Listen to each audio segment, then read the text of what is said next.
Кыламыш же чындык. Бала бой жеткенде ата-энесине катуу тарбия бергендиги үчүн ыраазычылык билдирет.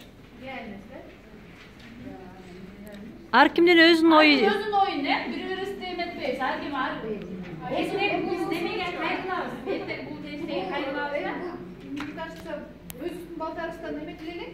Бул сөзчү. Бирок өзүбүздөн бул болгондо. Өзүңүз айткы, сиздер ата-энеңиздер баланын жана ошондой эле чоң кишилердин мүнөзү, инсандыгы, жүрүм-туруму, кылык-жоругу, мотивдери төрөлгөндө эле генетикалык жактан калыптанат жана жашоосунда эч качан өзгөртпөйт. Бул мифпи же реальность?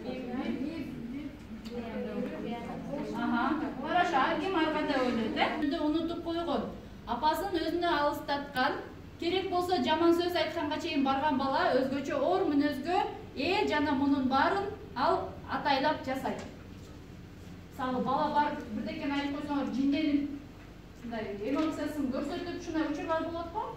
Ошондойду. Атайлап жасайбы же Атайын көрүшүп койсоң анан атайын барып жасап. Атайын кырып келет. Ооба, жатам отурган.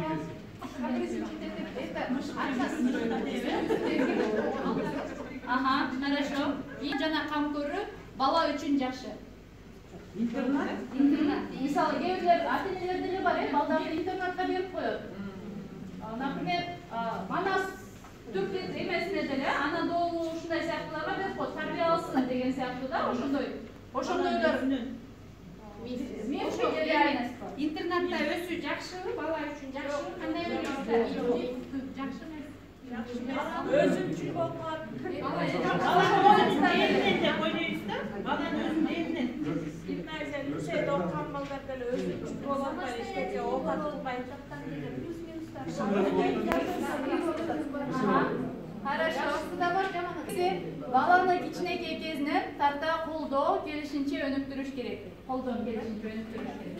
Кичинекей кезинен баштап. Кичинекей кезинен баштап. Азыр эмеге көп болот го, садиктен эле тиги курска, бул кружокко алып барып эле баламды мындыкчыл кылабыз деп ата-энелер барбы ошондой? Кичинекей жашынан өнүктүрүш керек деген.